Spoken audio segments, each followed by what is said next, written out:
Sari awalnya mengira itu cuma mimpi biasa, tapi 3 malam berturut-turut, sosok yang sama memanggilnya ke tempat yang sangat spesifik. Alun-alun Surya Kencana, lewat jalur Putri.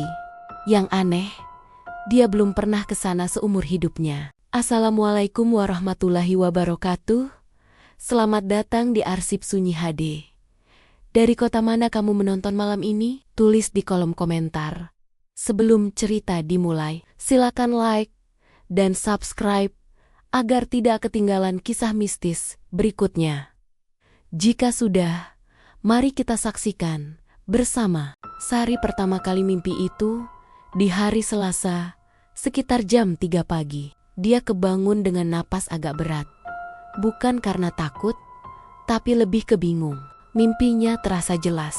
Terlalu jelas sampai detail kecil, seperti suara angin pun masih kebawa waktu dia duduk di tepi kasur. Di mimpinya, dia berdiri di hamparan luas yang asing.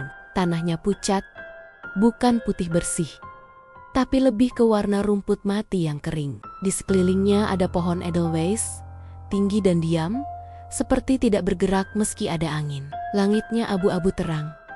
Bukan malam, tapi juga bukan siang. Ada semacam kabut tipis yang bikin jarak pandang terasa dekat, padahal sebenarnya luas. Lalu ada suara. Pelan, berat, seperti orang tua yang bicara dari jarak jauh, tapi langsung masuk ke kepala. Datang ke sini. Sari ingat jelas kalimat itu. Bukan sekadar suara, tapi ada rasa ditekan di dada setiap kali kata itu muncul. Dia berusaha lihat siapa yang bicara, tapi di mimpinya dia tidak bisa menoleh. Tubuhnya diam, cuma matanya yang bergerak. Di kejauhan ada siluet seseorang, berdiri sendiri, tidak mendekat, tapi juga tidak hilang.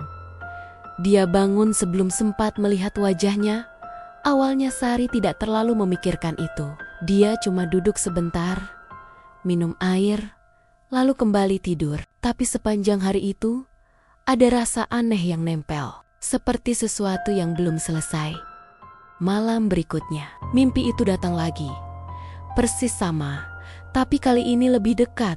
Dia masih di tempat yang sama, dengan pohon yang sama, kabut yang sama. Tapi sosok itu sekarang berdiri beberapa meter lebih dekat. Masih tidak jelas wajahnya, tapi bentuk tubuhnya terlihat kurus, agak membungkuk, pakai semacam pakaian panjang yang jatuh lurus ke bawah.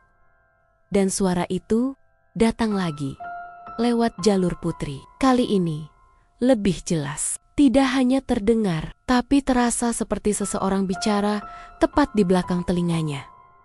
Sari bangun dengan jantung lebih cepat dari biasanya. Dia duduk lama di kasur. Tidak langsung tidur lagi.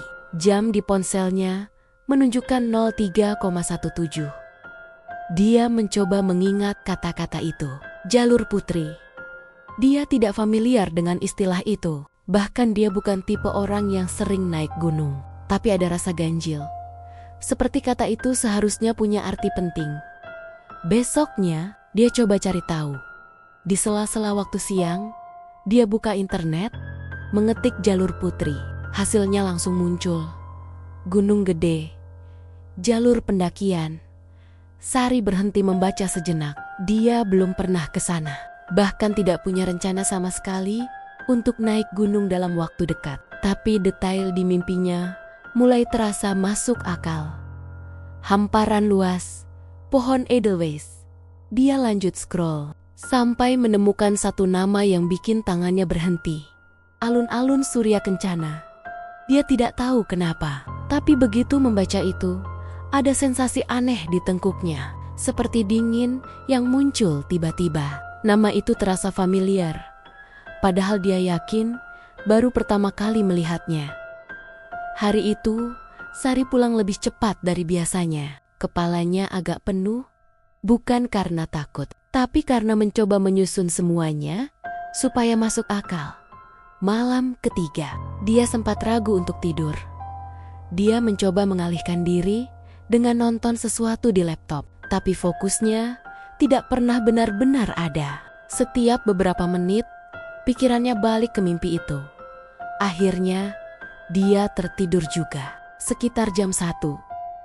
Dan mimpi itu datang lagi. Kali ini tidak ada jarak. Sosok itu sudah berdiri tepat di depannya. Sari bisa melihat wajahnya sekarang. Tua, tapi bukan sekadar tua. Kulitnya seperti kering, garis-garis wajahnya dalam, dan matanya kosong tapi tajam. Seperti melihat langsung ke dalam kepala Sari, bukan ke matanya. Tidak ada ekspresi marah atau menyeramkan. Justru datar, tenang. Tapi itu yang bikin tidak nyaman. Angin di tempat itu terasa lebih kencang. Sari bisa mendengar suara gesekan daun edelweiss. Halus tapi terus-menerus. Udara terasa dingin. Bukan dingin biasa, tapi dingin yang bikin kulit terasa kaku. Temui aku, suara itu sekarang jelas berasal dari sosok di depannya. Bibirnya tidak bergerak, tapi Sari tahu itu dia. Alun-alun Surya Kencana. Sari mencoba bicara. Dia merasa harus jawab sesuatu. Tapi seperti di mimpi sebelumnya, tubuhnya tidak bisa bergerak. Mulutnya terasa berat, seperti terkunci. Sosok itu mengangkat tangannya perlahan. Gerakannya lambat, tapi pasti menunjuk ke arah belakang Sari. Jangan terlambat. Detik berikutnya, semuanya hilang. Sari bangun dengan napas terengah. Kali ini, dia langsung duduk. Tangannya gemetar sedikit, bukan karena takut yang meledak, tapi lebih ke perasaan tidak nyaman yang terus naik pelan-pelan. Jam menunjukkan 03,26. Dia tidak tidur lagi setelah itu. Pagi harinya, dia memutuskan untuk cerita ke seseorang. Namanya Raka, teman kuliah yang cukup dekat. Tipe orang yang realistis dan tidak gampang percaya hal aneh. Justru itu alasan Sari memilih cerita ke dia. Mereka ketemu di sebuah warung kopi kecil dekat kampus. Tempatnya tidak terlalu ramai. Suara mesin kopi dan obrolan pelan dari meja lain cukup untuk bikin suasana terasa normal. Sari cerita semuanya, dari mimpi pertama sampai yang terakhir. Raka tidak langsung jawab. Dia cuma diam beberapa detik, lalu menghela napas pelan. Mimpi doang, Sar. Jawabannya sederhana, tapi tidak terdengar meremehkan. Mungkin otak lo lagi nyambung-nyambungin sesuatu. Lo pernah lihat atau dengar soal gunung gede? Tanpa sadar, Sari mengangguk, tapi tidak sepenuhnya setuju. Masalahnya, itu terlalu detail. Raka sedikit mengernyit. Detail gimana? Sari membuka ponselnya, menunjukkan foto alun-alun Surya Kencana yang dia temukan kemarin. Raka melihat, lalu kembali ke Sari. Ini persis tempat di mimpi gue. Raka tidak langsung jawab kali ini. Dia melihat foto itu lebih lama. Akhirnya dia mengangkat bahu. Kalau lo kepikiran terus, ya udah, kita ke sana. Sari menatapnya, sedikit kaget. Serius, daripada lo makin kepikiran, kita naik santai aja. Jalur Putri, katanya yang paling aman. Kalimat itu seharusnya terasa menenangkan.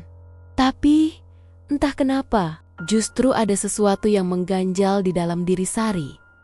Seperti ada bagian kecil dari dirinya yang tidak ingin perjalanan itu benar-benar terjadi. Malam sebelum keberangkatan, Sari mencoba menenangkan diri. Dia sudah menyiapkan semua perlengkapan dasar, sepatu, jaket, tas kecil, semuanya terlihat normal. Seperti rencana naik gunung biasa. Tapi saat dia mematikan lampu kamar, ada satu hal kecil yang membuatnya berhenti. Tasnya, yang tadi dia letakkan di kursi, sekarang berada di lantai. Dia yakin tadi tidak menaruhnya di sana. Sari berdiri diam beberapa detik, mencoba mengingat. Mungkin jatuh, mungkin dia lupa. Dia mendekat, mengambil tas itu, dan meletakkannya kembali. Saat dia berbalik untuk naik ke kasur, ada suara pelan dari arah jendela. Seperti sesuatu yang menyentuh kaca. Bukan keras, lebih seperti gesekan ringan. Sari menoleh. Tidak ada apa-apa. Tirai tertutup, jendela terkunci. Dia berdiri lebih lama dari yang seharusnya, menatap ke arah itu. Dan untuk sesaat, tanpa alasan yang jelas, dia merasa kalau ada sesuatu di luar sana yang sedang menunggu dia benar-benar berangkat. Mereka berangkat sebelum matahari naik penuh. Udara di base camp masih dingin, lembab, dan agak berbau tanah basah yang baru tersiram hujan semalam. Sari duduk di bangku kayu panjang sambil mengencangkan tali sepatunya. Tangannya bergerak pelan, sedikit kaku. Dia tidak banyak bicara sejak tiba di sana. Raka sibuk mengecek ulang isi tas, air, makanan, jas hujan, semua terlihat normal. Beberapa pendaki lain juga ada di sekitar, bercakap santai, tertawa kecil. Suasana pagi itu sebenarnya tidak ada yang aneh, tapi Sari merasa seperti berada sedikit di luar semua itu. Seperti suara orang-orang terdengar agak jauh, walaupun jaraknya dekat. "Siap?" tanya Raka, berdiri sambil merapikan tali tasnya. Sari mengangguk. "Siap." Jawabannya pendek. Mereka mulai jalan sekitar jam 7. Jalur putri di awal terasa ramah. Tanahnya jelas, akar-akar pohon jadi pijakan alami. Cahaya matahari masih bisa menembus sela-sela daun. Suara burung terdengar sesekali, bercampur dengan langkah kaki pendaki lain yang masih cukup ramai. Beberapa menit pertama terasa biasa saja. Sari sempat berpikir, mungkin semua ini memang cuma kebetulan yang terlalu dibesar-besarkan di kepalanya. Sampai sekitar 1 jam berjalan, suasana mulai berubah tanpa tanda yang jelas.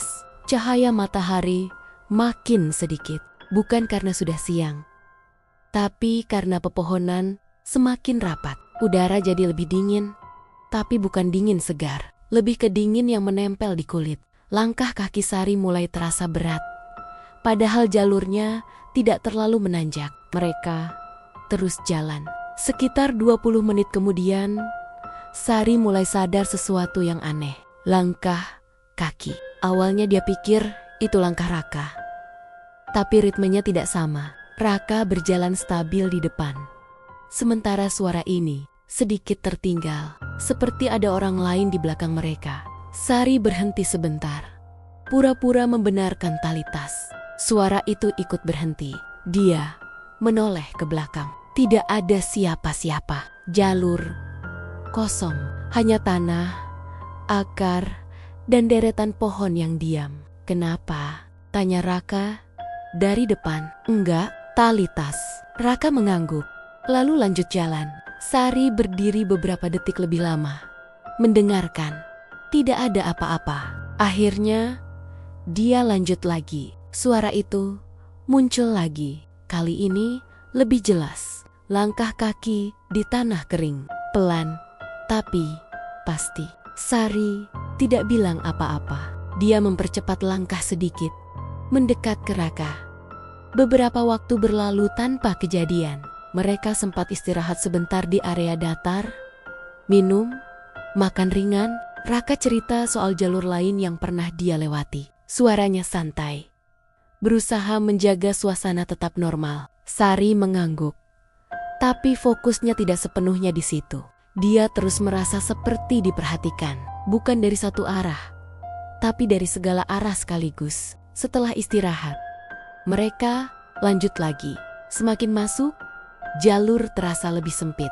Pohon-pohon lebih tinggi, batangnya besar, kulitnya gelap. Lumut menempel di banyak bagian, membuat warna hutan jadi lebih kusam. Tidak ada angin. Aneh, karena biasanya di ketinggian seperti ini selalu ada pergerakan udara. Tapi daun diam, terlalu diam. Sekitar tengah hari, kejadian berikutnya mulai terasa lebih nyata. Sari mendengar namanya dipanggil.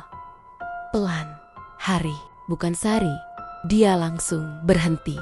Raka beberapa langkah di depan, belum sadar. Sari menoleh ke kanan, ke arah suara itu. Datang hanya pohon, tidak ada bentuk lain. Dia menahan napas, mencoba memastikan. Sunyi. Lalu lagi, "Hari." Kali ini lebih dekat. Sari merasakan bulu di lengannya berdiri. Bukan karena takut tiba-tiba, tapi karena sesuatu yang tidak seharusnya ada. Raka. Suaranya lebih kecil dari yang dia kira. Raka menoleh. Kenapa? Loh, dengar apa? Sari tidak langsung jawab. Dia mencoba mencari kata yang masuk akal. Kayak suara orang. Raka diam sebentar. Wajahnya berubah sedikit lebih serius. Orang mana? Sari menggeleng pelan. Raka melihat sekeliling, lalu menarik napas panjang. Mungkin pendaki lain. Enggak kedengeran langkahnya. Raka tidak jawab langsung. Ya udah, kita lanjut aja. Jangan kepikiran. Mereka lanjut. Tapi sejak itu, suasana berubah lagi. Lebih berat. Langkah terasa lebih lambat. Walaupun mereka tidak sengaja memperlambat. Sari mulai kehilangan rasa waktu. Tidak tahu sudah berapa lama mereka jalan sejak terakhir istirahat. Jam di tangannya masih menunjukkan siang, tapi cahaya di sekitar seperti sore. Atau lebih tepatnya, tidak punya waktu. Beberapa saat kemudian, Raka berhenti mendadak. Sari hampir menabraknya. Kenapa? Raka tidak langsung jawab. Dia menunjuk ke depan.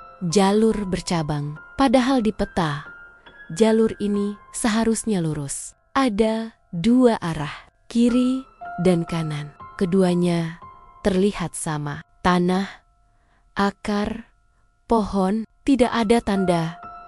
Sari menatap kedua jalur itu. Dan tanpa alasan yang jelas, dia tahu. Yang kanan, dia tidak tahu dari mana keyakinan itu datang. Tapi rasanya seperti sesuatu yang sudah ditentukan. Kanan, katanya. Raka menoleh ke dia. Lo yakin? Sari mengangguk pelan. Raka ragu beberapa detik, lalu akhirnya mengalah. Oke, mereka ambil jalur kanan. 10 menit pertama terasa biasa. Lalu perlahan, Sari mulai sadar sesuatu yang bikin perutnya terasa kosong. Akar pohon di tanah, sama bentuknya, pola jalurnya. Dia berhenti. Kak, Raka menoleh. Sari menunjuk ke tanah. Ini, kita tadi lewat sini. Raka melihat. Ekspresinya berubah. Di tanah ada bekas sepatu. Bekas mereka sendiri. Padahal mereka tidak pernah berbalik arah. Suasana jadi sunyi total. Tidak ada suara burung. Tidak ada angin. Bahkan suara napas mereka terasa terlalu keras. Raka menarik napas dalam. Oke, kita balik. Mereka berbalik. Jalan lagi. 5 menit. 10 menit. 20 menit. Jalur tetap sama. Tidak ada percabangan lagi. Tidak ada perubahan. Seperti mereka berjalan di jalur yang terus mengulang dirinya sendiri. Sari mulai merasa panik. Tapi dia menahannya. Napasnya jadi pendek. Langkahnya tidak stabil. Kak, ini nggak bener. Raka tidak jawab. Dia berhenti lagi. Melihat ke depan. Lalu pelan-pelan menunjuk. Di kejauhan ada sesuatu. Siluet seseorang berdiri di tengah jalur. Diam, tidak bergerak. Jaraknya tidak jauh. Tapi wajahnya tidak terlihat jelas. Tubuhnya kurus, sedikit membungkuk. Sari tidak perlu melihat lebih dekat untuk tahu siapa itu. Rasa dingin yang sama dari mimpinya langsung naik ke tengkuk. Raka menelan ludah. Itu siapa? Sari tidak bisa jawab. Sosok itu tidak mendekat, tidak juga menjauh.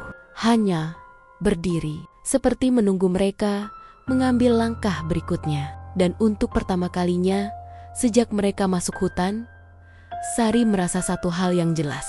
Mereka tidak sedang tersesat, mereka sedang diarahkan. Raka tidak langsung bergerak. Kakinya seperti menahan sendiri. Walaupun jelas dia ingin mundur, tangannya masih sedikit terangkat, menunjuk ke arah sosok itu. Tapi perlahan turun. Kita balik aja, katanya. Akhirnya, pelan. hampir seperti bicara ke dirinya sendiri. Sari tidak menjawab. Dia berdiri diam, menatap lurus ke depan. Sosok itu tidak berubah posisi, masih di sana. Jaraknya tetap sama, tidak mendekat, tidak menjauh. Tapi anehnya, Sari merasa kalau dia tetap terlihat jelas. Walaupun kabut tipis mulai turun di antara pepohonan, perasaan yang datang bukan lagi sekadar takut, lebih ke arah harus. Langkah Sari maju satu, Raka langsung menoleh. Sari tidak berhenti. Langkah kedua, jangan. Suara Raka lebih tegas sekarang. Sari tetap jalan, bukan karena nekat, tapi seperti ada jalur yang sudah ditentukan di kepalanya. Setiap langkah terasa pas, seolah dia sudah pernah berjalan di situ sebelumnya. Raka mengumpat pelan, lalu akhirnya ikut jalan di belakangnya. Jarak mereka tidak terlalu jauh sekarang, tapi Sari tidak menoleh. Semakin dekat, udara terasa berubah, tidak lebih dingin, tapi lebih berat. Napas terasa seperti melewati sesuatu yang tebal. Bukan udara kosong, suara langkah mereka jadi aneh, seperti tertahan, tidak memantul seperti biasa. 5 meter, 3 meter, 1 meter. Sosok itu masih diam. Sari berhenti tepat di depannya. Sekarang wajah itu jelas, sama seperti di mimpi. Tua, garis wajah dalam, mata yang tidak menunjukkan emosi, tapi terasa melihat terlalu jauh. Tidak ada bau, tidak ada suara tambahan, hanya kehadiran yang padat. Beberapa detik berlalu tanpa siapapun bicara. Lalu sosok itu bergerak, bukan mendekat, tapi berbalik, pelan, dan mulai berjalan. Masuk ke dalam jalur yang sebelumnya tidak ada. Sari tidak ragu, dia langsung mengikuti. Serius loh, Raka berbisik. Suaranya tertahan antara marah dan takut. Sari tetap jalan. Raka menarik napas panjang, lalu mengikuti lagi. Jalur itu sempit, lebih sempit dari jalur utama. Tanahnya lebih lunak, seperti jarang dilalui. Cabang-cabang kecil menyentuh bahu saat mereka lewat. Kadang ada bagian yang harus sedikit membungkuk. Anehnya, sosok itu tidak pernah tersentuh apapun. Dia berjalan lurus, stabil, tanpa suara langkah yang jelas. Waktu mulai terasa tidak relevan. Tidak ada patokan berapa lama mereka mengikuti. 5 menit atau 1 jam, sulit dibedakan. Cahaya berubah perlahan. Kabut makin tebal, tapi tidak menghalangi pandangan ke sosok di depan. Lalu, tanpa tanda, jalur itu terbuka. Tiba-tiba saja pohon-pohon berhenti. Hamparan luas muncul di depan. Alun-alun Surya Kencana, persis seperti di foto, persis seperti di mimpi. Rumput pucat terbentang luas, edelweiss tumbuh di banyak titik, dan langit terbuka tanpa halangan. Tapi suasananya lebih sunyi dari yang seharusnya. Tidak ada pendaki lain. Padahal tempat ini biasanya ramai. Sosok itu berhenti di tengah hamparan. Sari berjalan mendekat. Raka berhenti beberapa langkah di belakang. Jelas tidak nyaman berada di ruang terbuka yang terlalu sepi ini. Sari berdiri di depan sosok itu lagi, lebih dekat dari sebelumnya. Kali ini, sosok itu bicara. "Sudah lama kamu tidak datang." Suaranya sama seperti di mimpi, berat, tapi tidak keras. Langsung terasa di dalam kepala. Sari mengernyit sedikit. "Saya belum pernah ke sini." Sosok itu menatapnya beberapa detik. "Tubuhmu sudah siap sekarang." Jawaban itu tidak langsung masuk akal, tapi juga tidak terasa asing. Angin pelan mulai terasa. Rumput bergerak sedikit. Untuk pertama kalinya sejak mereka masuk kawasan itu, ada suara alami. "Kenapa saya dipanggil?" Sosok itu tidak langsung menjawab. Dia menoleh sedikit ke arah hamparan luas itu, lalu kembali ke Sari. Karena ada yang tertinggal. Sari diam. Raka di belakangnya mulai mendekat pelan, tapi tetap menjaga jarak. "Apa?" Sosok itu mengangkat tangannya, menunjuk ke arah bagian tertentu di alun-alun, tidak jauh. Mungkin sekitar 20 meter dari mereka. Di sana, Sari menoleh. Tidak ada apa-apa, hanya rumput dan beberapa bunga. Tapi rasa yang sama muncul lagi, seperti tempat itu penting. Sari berjalan ke arah yang ditunjuk. Raka akhirnya ikut, walaupun jelas dia tidak nyaman. Sampai di titik itu, Sari berhenti. Tanahnya sedikit berbeda, lebih padat, seperti pernah tergali, lalu ditutup kembali. Sari menatap ke bawah. Jantungnya mulai berdetak lebih cepat. Di bawah situ, tanya Raka. Sari tidak jawab. Dia berlutut pelan, menyentuh tanah itu dengan tangan. Dingin, lebih dingin dari sekitarnya. Tanpa benar-benar sadar kenapa, dia mulai menggali. Awalnya, pakai tangan kosong. Tanahnya tidak keras, mudah terbuka. Seolah memang tidak pernah benar-benar padat. Raka ragu beberapa detik, lalu ikut membantu. Beberapa menit, lapisan tanah mulai terbuka, dan sesuatu muncul. Kain, lama, kotor, warnanya hampir menyatu dengan tanah. Sari berhenti sebentar. Napasnya terasa berat. Dia lanjut membuka. Di bawah kain itu, ada benda lain, kayu, dan di dalamnya, tulang. Raka langsung mundur sedikit. Anjing! Sari tidak bergerak. Dia menatap tulang itu. Dan entah kenapa, rasa takutnya tidak meledak. Justru, terasa seperti menemukan sesuatu yang memang harus ditemukan. Sosok tadi, sekarang sudah berdiri di belakang mereka. Lebih dekat. Dia tidak pernah pulang. Sari menoleh perlahan. Siapa? Para leluhurmu hilang di jalur ini, tidak pernah ditemukan. Sari kembali melihat ke tulang itu. Potongan-potongan yang tersisa tidak utuh, tapi cukup jelas. Kenapa saya? Sosok itu diam sebentar. Karena kamu satu-satunya yang masih mendengar. Kalimat itu sederhana, tapi berat. Raka sekarang tidak bicara apa-apa. Wajahnya pucat, tapi dia tetap di situ, yang mengganggu selama perjalanan. Sari mulai bicara. Pelan, itu bukan aku. Jawaban itu cepat. Tempat ini menyimpan banyak yang tersesat. Tidak semua ingin ditemukan. Sari mengingat suara-suara, langkah kaki, panggilan yang hampir menyebut namanya. Semuanya masuk akal sekarang. Bukan satu, banyak. Dan mereka tidak semua punya tujuan yang sama. Angin mulai bertiup lebih jelas sekarang. Rumput bergerak. Suara gesekannya terdengar nyata. Sosok itu menatap Sari sekali lagi. Sekarang, kamu sudah tahu. Sari mengangguk pelan. Tidak ada rasa lega yang besar. Lebih ke penerimaan yang tenang.